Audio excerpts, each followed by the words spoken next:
بلوچستان کے شہر پنجگور سے ہمارے گدروشیا پوائنٹ کے نمائندہ فرید عمر کی رپورٹ کے مطابق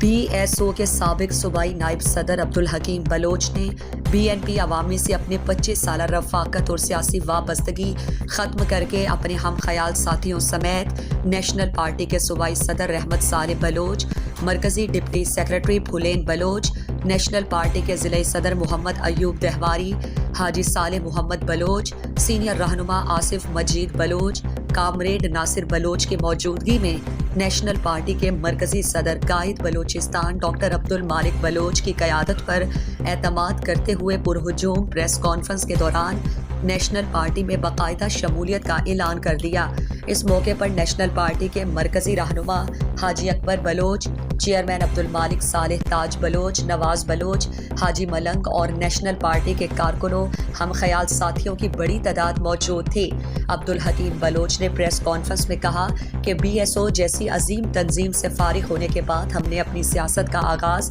بی این پی عوامی کے پلیٹ فارم سے شروع کیا تاکہ بلوچستان میں ایک مضبوط اور منظم نظریاتی سیاسی جماعت تشکیل پا سکے، لیکن اس میں کامیاب نہ ہو سکے۔ انہوں نے کہا کہ اس وقت بلوچستان میں واحد سیاسی جماعت نیشنل پارٹی ہے جو عملی طور پر بلوچستان کی مستقبل کے لیے سیاسی جدوجہد کر رہی ہے۔ اس لیے نیشنل پارٹی کے مرکزی قائد ڈاکٹر عبدالمالک بلوچ صوبائی صدر میر رحمت صالح بلوچ کی قائدانہ جو صلاحیت ہے اس سے متاثر ہو کر نیشنل پارٹی میں شمولیت کا اعلان کرتے ہیں۔ نیشنل پارٹی کے صوبائی صدر میر رحمت صالح بلوچ، مرکزی ڈپٹی سیکرٹری پھولین بلوچ، ضلعی صدر محمد ایوب دہواری، سینئر رہنما آصف مجید بلوچ نے عبدالحکیم بلوچ کو ان کے ساتھیوں، عزیز و اقارب کے ہمراہ نیشنل پارٹی میں شمولیت پر پارٹی کے مرکزی صوبائی ضلعی قیادت کی جانب سے انہیں بلوچستان کی قومی جماعت نیشنل پارٹی میں خیر مقدم کیا۔